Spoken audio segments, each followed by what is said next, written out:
Bonjour tout le monde. Alors, on se retrouve aujourd'hui dans une nouvelle vidéo. Je voulais en fait faire une FAQ, ça fait un moment que je vous en parle, un moment que je me tâte à la faire, que je vous demande de réagir face à des posts que je mets sur Instagram ou alors sur Facebook en vous demandant justement de participer en posant des questions sur ma vie privée, sur ma vie actuelle, celle que j'accepte de vous donner, sur ma vie équine, donc de cavalière, enfin vraiment sur des posts ou des sujets qui pourraient vous intéresser tout simplement. Mais je ne l'ai jamais faite. C'est vrai que j'ai eu beaucoup de questions. J'avais vraiment envie de la faire, mais je n'ai jamais pris le temps de la faire. Alors je suis désolée. Je fais un petit aparté. J'ai mes chiens qui sont avec moi dans mon appartement. Et malheureusement non. C'est pratique pour le ménage, mais on a du lino. Et en fait, les griffes de mes chiens risquent de faire du bruit donc tout au long de la vidéo. Je m'en excuse dans un premier temps. Voilà, petit aparté terminé. Mais cela, je pense, ne vous empêchera pas d'entendre ce que j'ai à dire. Et donc, dans un premier temps, donc, je voulais déjà m'excuser parce que c'est vrai que cette vidéo FAQ, je la prépare depuis longtemps, mais je ne l'ai jamais faite. Donc il y a beaucoup de personnes et qui se reconnaîtront, je pense, qui attendaient des réponses à leurs questions qui n'ont tout simplement pas eu, ou alors j'ai répondu juste par écrit, mais j'ai pas pris le temps de le faire. Je le fais que aujourd'hui. Et dans un deuxième temps, en fait, je voulais Yankee premier temps également revenir sur mon absence, en fait, tout simplement de YouTube. Je voudrais en fait éclaircir un petit peu ce sujet, vous donner tout simplement la raison. Déjà dans un premier temps, donc ça je pense que beaucoup le savent, depuis 4 mois déjà, du fait du déménagement nomade, vous l'avez compris, j'ai déménagé moi-même. Je vis maintenant dans un appartement dans le Loir-et-Cher et je n'ai tout simplement pas de connexion internet mis à part mon téléphone portable.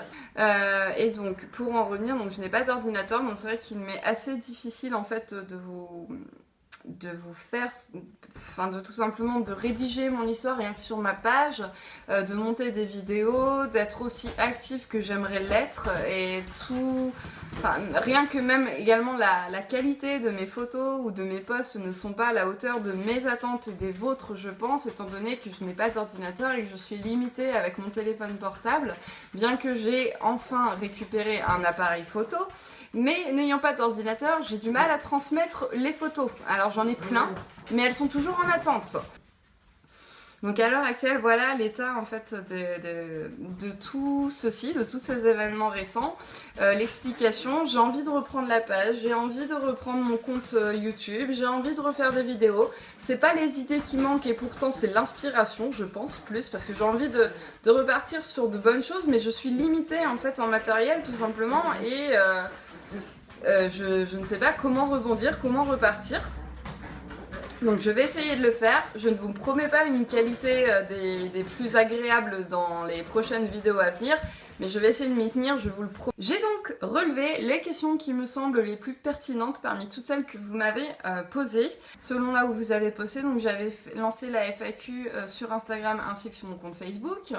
Mais j'ai quand même relevé en fait celles qui me semblent les plus pertinentes, celles qui je pense intéresseront un plus grand nombre d'entre vous et j'espère que j'arriverai à y répondre correctement avec le plus d'éléments possible. C'est d'abord, donc j'ai ma feuille ici avec avec les questions que j'ai sélectionnées. Comment gères-tu ton temps? Donc que ce soit travail, cavalière, vie de couple, voilà.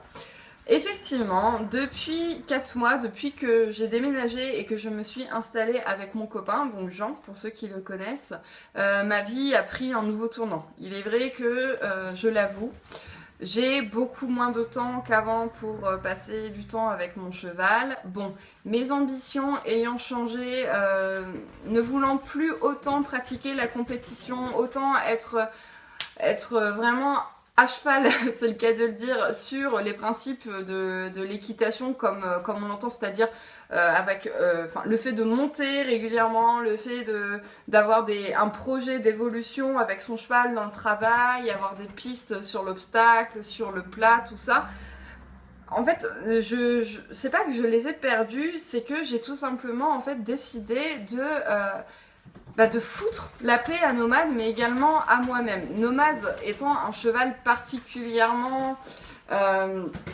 c'est pas difficile à monter en soi parce qu'il est ultra gentil, il a juste un petit peu de gaz.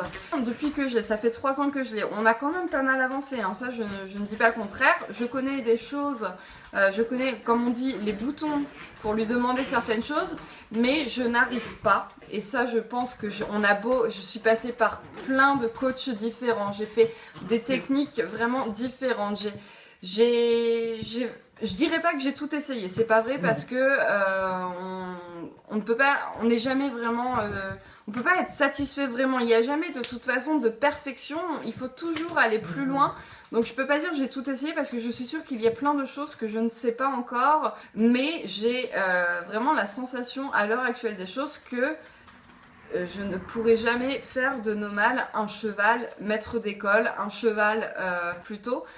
Peut-être, hein, je sais pas, peut-être qu'il peut, mais en tout cas pas avec moi, ça c'est sûr. Je ne suis pas la cavalière qui pourra l'emmener sur des belles épreuves de dressage, sur des belles épreuves de saut, tout simplement, peut-être, je sais pas. Il y a peut-être quelque chose qui bloque en moi, quelque chose qui fait que je ne suis pas apte moi-même à monter comme il faudrait le monter.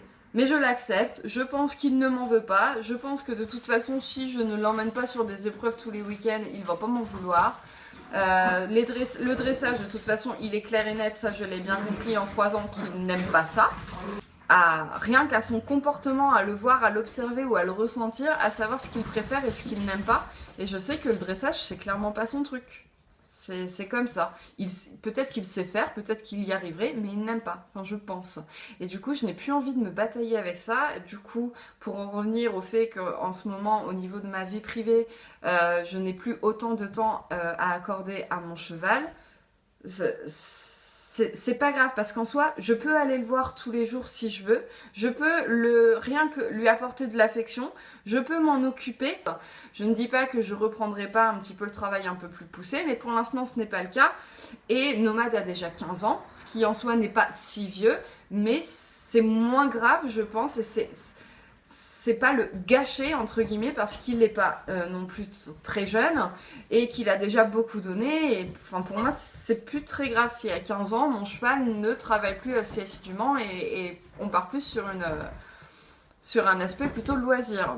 Du coup, pour en revenir à la gestion de mon emploi du temps, étant donné que je suis partie sur un aspect plutôt loisir avec Nomade, je vais le voir en fait quand je peux, tout simplement, quand j'ai du temps. Alors actuellement, c'est vrai que c'est l'hiver. Je l'avoue, j'aime pas sortir de nuit. Enfin, je préfère m'occuper de mon cheval quand il fait jour parce que il vit au pré.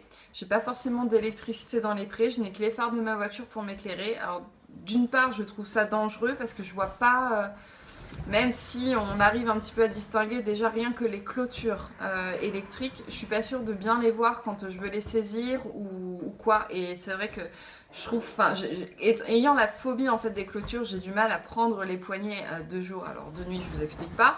De plus, Nomade partage son pré avec d'autres chevaux que je connais un petit peu, mais que je ne connais pas aussi bien que Nomade, et on n'est jamais à l'abri d'un danger.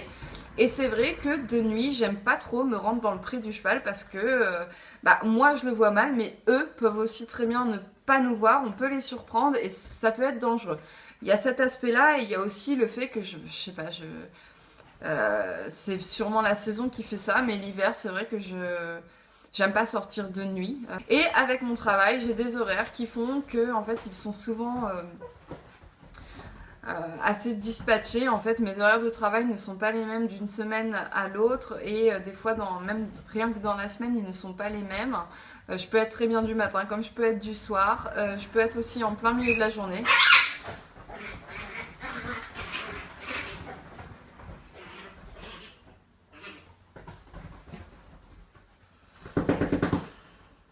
Et du coup, en fait, j'essaye de m'adapter tout simplement à mon travail. Si je suis du matin, j'y vais l'après-midi. Si je suis du soir, j'essaye de dormir le matin. Donc en principe, quand je suis du soir, je peux aller le voir en passage express, mais je vais pas m'attarder plus longtemps que ça. Je vais pas pouvoir le monter, je vais pas pouvoir, par exemple, rien qu'aller en balade ou un truc comme ça, parce que déjà, en fait, pour aller aux écuries, il faut traverser le centre-ville. Que le centre-ville, on n'est jamais à l'abri de bouchons. que j'ai très peur d'arriver en retard au travail. Je sais qu'en revenant du cheval, bah, j'ai envie de me doucher. Si j'ai pas le temps et que j'ai pas le temps de manger, je vais aller au travail, je vais enchaîner 7 heures. Bah, si j'ai pas au moins mangé et que je suis pas douchée, je suis pas dans des vêtements propres, je vais pas me sentir à l'aise, ça va être désagréable. Et bref. Donc j'essaye de faire en fait en fonction de mes horaires. J'ai la chance aussi d'avoir des amis qui sont aux écuries, donc si je ne peux pas y passer et que j'ai besoin d'un coup de main, elles n'hésiteront pas. Ça, je tiens à les remercier également. Et concernant ma vie privée, bah écoutez, enfin ma vie sentimentale du moins, je vis avec Jean, lui aussi, il travaille, on se voit quand on a des temps libres. Des fois il m'accompagne au cheval. Bon, en ce moment il est pas trop chaud parce que bah, c'est pareil, l'hiver est... Bah, de toute façon, il a ses activités aussi. Il rentre du travail, il est fatigué. Il va au sport, il est fatigué. Et puis bah, là, l'hiver, avec les temps qu'on a en ce moment, il a clairement pas envie de passer son temps à déchausser la boue qu'il a sous ses pieds, ce que je peux comprendre. Mais voilà, tout va pour le mieux. On est ensemble là depuis 9 mois. Bah aujourd'hui, on fête nos 9 mois aujourd'hui. Lilou! Et on habite ensemble depuis 4 mois et tout se passe très bien. Donc pourvu que ça dure, j'ai envie de dire, et je l'aime. Et on a des projets ensemble et j'ai envie que ça se réalise. Et voilà, je suis super heureuse avec lui et tout va bien dans le meilleur des mondes, j'ai envie de dire. Alors, la deuxième question, c'était le plus grand rêve que tu as réalisé avec Nomade. Bah déjà, le plus grand rêve, je pense que c'est d'avoir Nomade tout simplement. Parce que tout cavalier qui se respecte rêve d'avoir son propre cheval, d'être propriétaire, avec tous les sacrifices que ça demande, avec tout le bonheur également que ça apporte. Avoir son cheval, c'est pour moi le plus grand rêve de tout cavalier, enfin du moins celui que je perçois. Après on en a d'autres effectivement. Enfin, par exemple, je sais que j'ai eu la chance de pouvoir partir à la plage avec mon cheval, de partir en vacances et d'emmener mon cheval. Ça, c'est un rêve également qui me tenait à cœur, mais enfin, que j'ai pu réaliser et je suis super heureuse. Et si je pouvais le refaire, je le referais. Franchement, j'ai adoré. C'était trop bien. Mais le plus grand rêve, c'est vraiment d'avoir son cheval, de pouvoir vivre avec lui, de pouvoir se dire qu'on a son nom sur ses papiers, qu'il est à nous, qu'on est libre en fait de choisir la vie qu'on peut lui accorder, la vie qu'on peut lui offrir, de choisir son activité, de choisir la façon dont on veut gérer notre relation. Enfin, d'être entièrement maître de cette opportunité, de cette chance d'avoir son cheval. Je sais pas, oui, pour moi, c'est ça, le plus grand rêve, en fait, réalisé avec Nomade, c'est déjà rien que d'avoir Nomade, d'avoir pu l'acheter, de pouvoir continuer et de vivre avec lui, tout simplement, et je suis sûre qu'on n'est pas au bout de plein d'autres choses qui peuvent nous arriver positivement. Négativement aussi, c'est le risque, mais bien sûr, on essaye de ne pas s'y penser, voilà. Ensuite, j'avais une autre question également, mes projets équins. Clairement, et en toute honnêteté, je n'ai aucun projet équin. Je suis dans une phase de ce qu'on pourrait dire comme une reconversion, une grosse remise en question, en fait, ce qui fait que je suis actuellement assez perdue moi-même, je l'avoue. Dans ma vie équine, donc comme je l'expliquais précédemment, moi j'ai choisi en fait de me tourner vers le loisir, de plus l'approche relationnelle avec mon cheval, à pied ou même montée, mais beaucoup moins optique travail et assiduité d'un objectif monté, effectivement, dans l'objectif concours que j'avais avant. Et du coup, en fait, pour le moment, cette phase me correspond tout à fait, mais comme c'est une nouvelle approche, j'ai l'impression de prendre un nouveau départ, mais de devoir presque tout recommencer, en fait. Que ce soit à pied ou à cheval, je reprends des bases, je me cherche, je le cherche, parce que lui aussi, je pense que ça le... Mais je pense que lui aussi, ça doit lui faire tout drôle et il doit avoir une conscience. Il peut pas avoir passé 15 années de sa vie à être monté constamment dans un optique d'évolution de travail et passer du jour au lendemain comme ça à, bah tiens, c'est bizarre, je travaille beaucoup moins, ma cavalière, elle vient, elle me fait un coucou, elle me pense, mais elle s'en va, enfin, qu'est-ce qui se passe? Je pense que lui aussi a besoin de s'adapter comme moi j'ai besoin de m'adapter, on a besoin de retrouver nos repères. Et pour l'instant, j'ai pas vraiment de projet, j'ai envie de laisser venir la vie. d'attendre comme un espèce de déclic. Ah ça y est, maintenant je pars dans cette direction, j'en suis sûre, je vais faire ci, je me fixe cet objectif. Pour l'instant, non, pour l'instant ça fait ouais 4-5 mois qu'on est en train de se redécouvrir, que j'en suis très satisfaite, que j'ai retrouvé, enfin j'ai pas retrouvé, j'ai découvert en fait une relation avec mon cheval que je n'avais pas auparavant, qui je l'espère va nous apporter que du plus dans l'avenir, mais je n'ai pas clairement de projet équin. Voilà, on verra. On verra clairement et vous serez les premiers à le découvrir puisque de toute façon j'écris sur ma page, je continue de publier notre histoire et vous la vivez en même temps que nous en fait, j'ai envie. Ensuite, puisqu'on parle de projet équin, je pense que c'est une question assez délicate, hein, je l'avoue, c'est assez dur pour moi d'en parler, mais qui je pense se doit d'être éclaircie parce que vous avez suivi, parce que vous m'avez soutenu, que ce soit en mon sens ou non, parce que vous avez donné votre avis. Et je me suis tue, j'ai eu besoin de prendre du recul parce que ça, enfin voilà, bon, vous l'avez compris, je voudrais parler d'Ultra, savoir ce qu'il en est en ce moment. Et c'est vrai que en vue de tout ce qui s'est passé, de toutes les répercussions que j'ai pu avoir rien que sentimentalement sur les faits qui se sont produits, la répercussion qu'il y a pu avoir également sur les médias, dont j'avais ou non le contrôle, aussi loin que ça a pu aller. J'ai eu besoin en fait de me taire et de taire également ces choses, de m'en éloigner. J'avais besoin de prendre du recul et de poser les choses, clairement. Et c'est vrai que j'ai arrêté de vous parler d'elle, bien qu'elle soit encore chez moi à l'heure actuelle, mais parce que j'avais pas envie de ressasser justement la situation.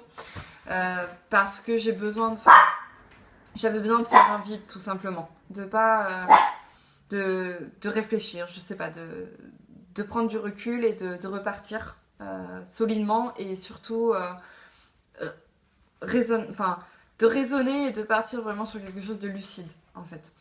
Donc à l'heure actuelle, pour résumer, Estelle m'a recontactée il y a un mois de ça, enfin je ne sais plus exactement, pour m'expliquer qu'elle avait décidé de vendre Ultra.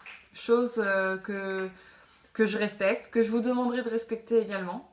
Vous n'êtes pas d'accord, bah tant pis, vous gardez votre avis pour vous. Estelle est la propriétaire d'Ultra. Si elle a décidé de la vendre, elle a très certainement des bonnes raisons, des raisons qui lui sont propres, qui ne sont peut-être pas qui ne sont peut-être pas bonnes pour vous, qui ne vous parlent pas, que vous ne comprenez pas, mais c'est sa vie. C'est elle qui décide, c'est son cheval. Si elle a décidé de la vendre, enfin, on est tous amoureux de son cheval, même si on est dans le commerce, même si on est obligé d'aimer son cheval, du moins de s'attacher à un compagnon. Si elle a décidé de la vendre, et Dieu sait, enfin, vous le savez très bien, Estelle adore Ultra, elle l'aime, c'est sa ponette de cœur, elle l'a toujours dit. Elle pensait ne jamais la vendre, aujourd'hui c'est le cas. Je pense qu'on n'a pas besoin en fait de lui excusez-moi le terme, mais de la faire chier en fait. Je pense qu'on n'a pas besoin de la faire chier parce qu'elle n'a pas besoin de ça. Je pense que c'est une situation déjà assez douloureuse qu'elle a réfléchi, que vous n'êtes pas, dont vous n'avez pas besoin de vous mêler, vous comme moi. Même si moi j'ai envie en fait de certaines choses, Estelle est maître de sa décision et elle seule, elle ou sa famille, je ne sais pas, je connais pas toutes les raisons et elle n'a pas besoin de me les donner et je n'ai pas à lui demander, ça ne me regarde pas. Tout ce que je sais, c'est que Ultra est à vendre, qu'Estelle a tenu sa promesse. Elle m'avait dit que si jamais un jour elle la vendait, je serais la première au courant. Moi, quand elle m'a annoncé ça, logiquement, non. J'ai suivi mon cœur, tout simplement, en fait. Le cœur a... Enfin, comme on dit, le cœur a ses raisons que la raison ignore. Et c'est vrai que cette phrase, elle est vraie. Estelle, au moment où elle m'a dit ça, moi je me suis dit quoi ? Je me suis dit c'est parfait, moi je l'achète, je sais pas comment, mais je l'achète. Et je suis partie dans des... C'est vrai que j'ai agi bêtement, je ne pensais qu'à ça, acheter Ultra, comment je vais faire ? J'ai pas les moyens, je vais en parler à ma famille, donc c'est une chose que j'ai faite. Pour X raisons, mes proches ne peuvent pas financer cet achat, et je leur en veux pas, c'est normal, ne pouvant pas moi-même le financer, pourquoi est-ce que eux, comme par magie, ils pourraient le financer. Je suis partie sur des crédits également. Je me suis renseignée auprès de ma banque. Je suis partie sur une cagnotte que j'ai supprimée effectivement 2 jours après en vue de toute l'ampleur que ça a pris. Et j'en suis désolée et je reconnais mes torts. C'est vrai que je n'avais pas à faire cette cagnotte. Comme beaucoup l'ont dit, ce n'est pas aux gens de donner pour m'acheter un... C'est pas un caprice, c'est une utopie, c'est un rêve, c'est un, une, une opportunité, j'ai envie de dire, que je ne rencontrerai peut-être jamais dans ma vie. Mais si vous voulez, j'étais tellement choquée sentimentalement par ce que je venais d'apprendre que je me suis laissée dépasser par les événements. C'est vrai, j'ai agi en pensant réfléchir alors qu'au final, je n'ai pas assez poussé ma réflexion. Beaucoup d'entre vous ont très mal réagi, mais je sais très bien, même si les mots ont été durs, que c'était pour me remettre sur pied, que remettre les idées claires, me ramener sur terre tout simplement. La vie c'est pas ça, la vie faut se battre, la vie c'est pas forcément un conte de fées, c'est pas forcément tout nous est pas forcément dû. Et c'est vrai que les mots m'ont fait extrêmement mal et j'ai encore mal à l'heure actuelle. J'ai presque envie de pleurer, mais il faut pas. Enfin, il faut pas. Bref, j'ai pris du recul. Je me suis excusée. J'ai remboursé les personnes qui avaient participé. J'ai finalement accepté en fait le fait que je ne puisse pas acheter Ultra. Ça a été très dur pour moi de me l'avouer. Ça a été très dur aussi de... C'est pas de pardonner, mais de me raisonner quand ma famille m'a expliqué en fait qu'ils étaient contre en fait, qu'ils avaient eux-mêmes contacté Estelle pour lui dire d'arrêter, de ne pas me la vendre, qu'ils avaient, qu'ils refusaient également que je fasse un crédit, ils m'ont ouvert les yeux sur plein de choses. Mais c'est vrai qu'avec du recul aujourd'hui, je me rends compte qu'effectivement, à l'heure actuelle, je ne peux pas acheter Ultra. Je ne pourrais peut-être très certainement jamais l'acheter, sauf si elle vient, pour X raisons, à m'être donnée ou à valoir une moindre somme. Mais c'est pas le cas aujourd'hui. Ultra a du potentiel, Ultra a un certain prix que je ne peux pas... Que je ne peux pas donner à l'heure actuelle à Estelle et que même si elle m'accordait un paiement en plusieurs fois, peut-être que je serais des années à pouvoir régler Ultra étant donné que j'ai une vie à côté et d'autres frais, que ce soit mon appartement, que ce soit ma voiture, que ce soit l'essence, que ce soit des factures téléphoniques, que ce soit mes assurances, que ce soit plein de choses et également le fait qu'on ne peut pas écarter le fait effectivement que le risque zéro n'existe pas et qu'on n'est jamais à l'abri d'un pépin et que si je me retrouve dans la merde, concrètement, je fais quoi ? J'ai déjà la chance d'avoir un cheval, j'ai déjà la chance de pouvoir le loger, de pouvoir le nourrir, de pouvoir l'entretenir correctement. Il est vrai que prendre Ultra à ma charge serait tout à fait possible, mais je pourrais pas m'accorder autre chose que ça. Et si jamais un jour j'ai un pépin, je ne sais pas comment je pourrais gérer. Et à l'heure actuelle des choses, donc Ultra, moi ça a été très dur aussi, mais j'ai dit à Estelle, écoute, je ne peux pas acheter Ultra. Tu as décidé de la vendre, je respecte. Mais à l'heure actuelle des choses, en fait, je ne souhaite pas. Et ça, c'est pas facile à dire. Mais je souffre, en fait. Excusez-moi. Je souffre tellement, en fait, de la situation actuelle que j'ai peur que lorsqu'Ultra repartira, je souffre encore davantage. Et je préfère, en fait, mettre un terme à notre contrat. Qu'Ultra reparte, le temps qu'Estelle lui trouve quelqu'un, ou alors qu'elle change d'avis et qu'elle la garde. Enfin, peu importe. Je souhaite juste qu'Ultra soit heureuse. Et j'ai pas envie en fait de prendre le risque de la garder, de continuer notre histoire parce que depuis que je l'ai là, ça fait 3 mois, on a continué d'évoluer, il y a eu des améliorations, mais il y a eu aussi le rattachement à Ultra.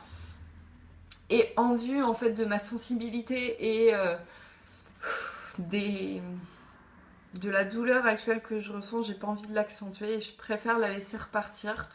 De toute façon, je crois au destin. Si on est fait pour se retrouver, on se retrouvera un jour ou l'autre. J'aurais peut-être pas cette chance, mais je continuerai d'y croire, tout simplement. Je lui souhaite que du bonheur, à elle comme à Estelle. Je lui en veux pas. Et tout simplement, moi, je préfère qu'Ultra reparte aujourd'hui, plutôt que de continuer de prendre le risque de m'attacher davantage à elle, de souffrir davantage. Et comme Ultra est toujours en vente, je n'ai pas envie, en fait... c'est peut-être égoïste, j'en sais rien, je sais pas. Je réagis en fonction de ce que je ressens, mais aussi lucidement parlant. J'ai pas envie de recevoir les personnes pour faire essayer Ultra, savoir qu'elle va partir. J'ai pas envie de vivre tout ça. Je préfère m'arrêter sur un point positif, sur une belle dernière pensée, sur de beaux derniers événements que j'ai partagés avec elle, plutôt que de souffrir d'un prochain événement. Donc Ultra repart normalement dans le courant du mois. Je n'ai pas encore de date précise, mais je ne regrette pas du tout ce qui s'est passé. Je remercie encore une fois Estelle de m'avoir accordé cette chance. Ne pas pleurer. Ne pas pleurer. J'ai vécu un deuxième rêve. Je suis super heureuse.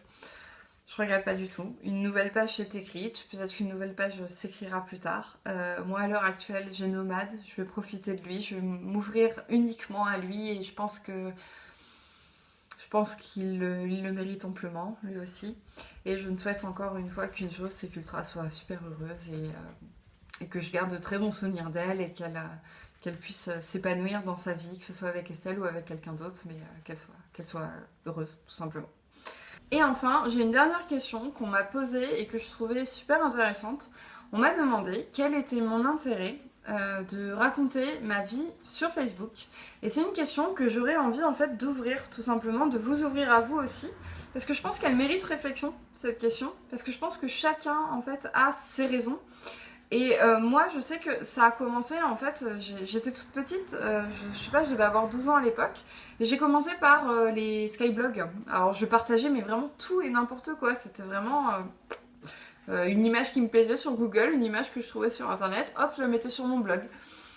Et en fait, de fil en aiguille, j'ai tout simplement en fait continué à améliorer les choses, changer ma façon de rédiger les articles, changer ma façon d'avoir envie en fait de poster de poster ce qui me passait par la tête un petit peu.